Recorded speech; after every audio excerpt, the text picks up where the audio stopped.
Okay students, today I am taking the one more model in exercise 7.2. We are completed the different models. In this is the last model of this exercise.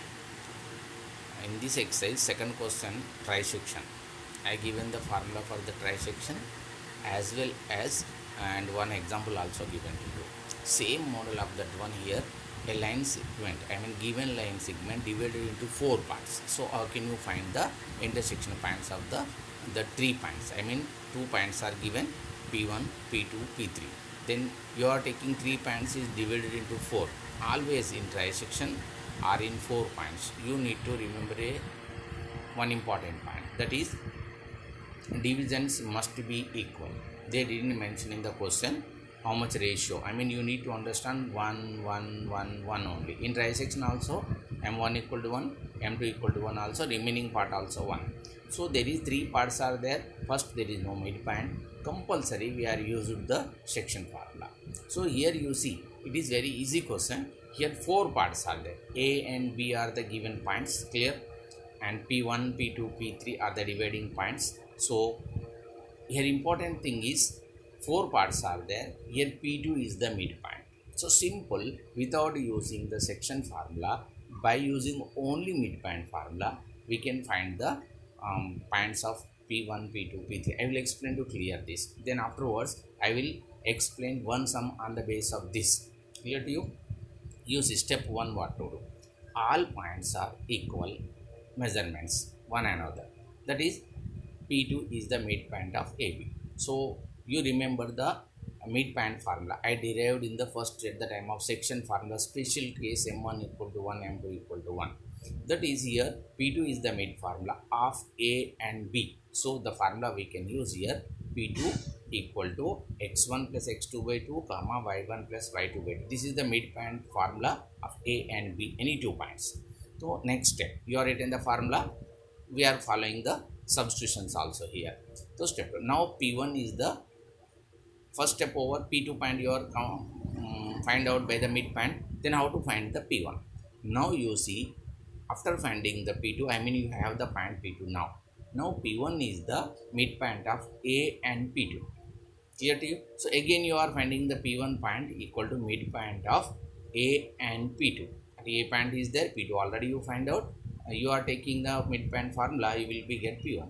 Then step 3, now P3 point. P3 is the midpoint of what? C, P2 and B. P3 is the midpoint of P2 and B. So P3 for equal to, we can write the midpoint of P2 and B of x2, y2. Coordinates already B is there and P2 already we find above.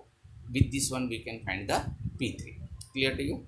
Then I will see. Here I will take one example here. You see, this is exercise 7.2, question number 9. Up to 7 was over. 8 is the same model only. 8 here nothing is there. The ratio is given. You not to take directly whatever ratio is given m1 and m2. You will be take 3:4 because 7 minus 3 is 4. So m1 equal to 3, m2 equal to 4. Like that you need to take in 8 sum.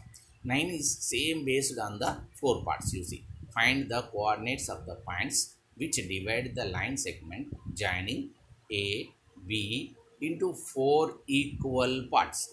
Clearly given. You see the diagram as same as here. A and B are the points given. You are going to find the points P1, P2, P3. Okay, clear. All measurements are equal. Length of all segments are equal. So AP1 equal to P1, P2 equal to P2, P3 equal to P3. This is the meaning of length of the all parts equal. So obviously P2 is the midpoint of AB. I explained in the derivation of the formula here, right? So here P2, midpoint of A and B. A is given minus 2 comma 2, B is given 2 comma, clear, 2 comma 8. So the average of the x coordinates gives your x coordinate of the P2 and average of the y coordinates will be give the your midpoint y coordinate. See, minus 2 plus 2 upon 2, x1 plus x2 upon 2 comma 2 plus 8 upon 2, that is y1 plus y2 upon 2. It gives to you 0 comma 5. Minus 2 plus 2 is 0, upon 2 is 0, 8 plus 2 10 upon 2 is 5, 0 comma 5. So now you are going to find the point P1. P2 already you know 0 comma 5, and A also you know minus 2 comma 2. Now P1 is the midpoint of A and P2. Clear to you? Now x1 is minus 2, x2 is 0, y1 is 2, y2 is 5. So according to that, again we are using the midpoint formula, x1 plus x2 by 2 minus 2 plus 0 upon 2 comma 2 plus 5 upon 2, that becomes minus 2 plus 0 upon 2 is minus 1, 2 plus 5 7 upon 2. Now you got the point of P1. First we are find out P2, then P1, and B already is there. P3 we are going to find. Now P3 is the midpoint of P2 and B. P2 already you have it, that is 0 comma 5, and B you have it, that is 2 comma 8. Both points you had it, right? So according to that, x1 is 0 and x2 is 2, y1 is 5, y2 is 8. So again midpoint of P2B is 0 plus 2 upon 2 comma 5 plus 8 upon 2, that is 2 upon 2 is 1, 5 plus 8 upon 2 is 13. So 1 comma 13 by 2. So now clearly P1, P2, P3 we find out. P1 is 0 comma 5, P2 is minus 1 comma 7 by 2, and P3 is 1 comma 13 by 2. Here we didn't use section formula. If you want to use, you can use also. Always you are taking 1 is to. First point 1 is to 3, second point 2 is to 2, mid point only, third point 3 is to 1, fourth point 3 is to 1.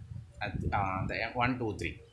Clear to you? So this is a best sum based on the 4 parts. Okay. You see, next question, last question of this exercise. Find the area of a rhombus if its vertices are given. Okay, so generally we can use the formula of rhombus. Different formulas we can use: base into height, half into product of diagonals, I means half into d1 into d2. Clear? These are the formulas. So here we are using that here distance formula. I mean, if you know the length of the two diagonals, you can use this formula. So here you see, I make the color different here.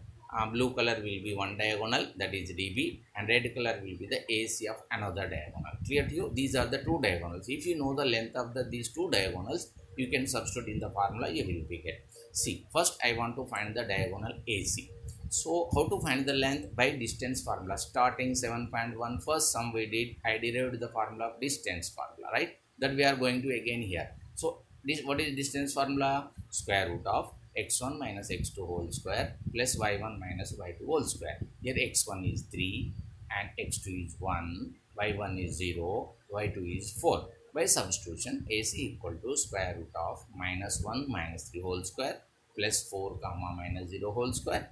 Here minus 3 minus 1 is minus 4, minus becomes 4, 4 square is 16, again 4 square is 16. So 16 plus 16, here 32, I mean 16 to the 32, that 16 comes out, or 2 16. Clear to you? 16 comes out becomes 4, 4 root 2 will come. So now I am going to find the diagonal BD. So BD here, B point is 4 comma 5, D point is minus 2 minus 1. So x1 we can take minus 2, x2 is 4, and y1 is minus 1, y2 is 5. So by using the distance formula, BD we can find, that is minus 2 minus 4 whole square plus minus 1 minus 5 whole square equal to square root of minus 2 minus 4 is minus 6, minus 6 whole square is 36, minus 1 minus 5 also minus 6 whole square is 36. 36 is what? 72, square root of 72. So 36 2s are 36 comes out becomes 6 root 2. Now have the length of the AC and BD. AC is the diagonal 1, BD is the diagonal 2. So here product means multiplication. Now you write area of rhombus equal to half into AC into BD. I mean half into diagonal 1 into diagonal 2. So half into 4 root 2 into 6 root 2. So you can cancel 2 1s are 2 2s are, then here root 2 into root 2 becomes 2. Clear to you? So 12 2s are 24 square units. Why I written units here? Square units, no units are there in the question. I mean coordinates already we are going to plot on the graph. On the graph paper all square units are there, so you can give the measure of square units. Clear to you? It is a best example based on to find the area. So like this we can find the area of triangle, and different areas also find in different ways. So after this we are going to find the area of the triangle on the basis of coordinate geometry, not like half into base into height. Clear to you? Thank you very much.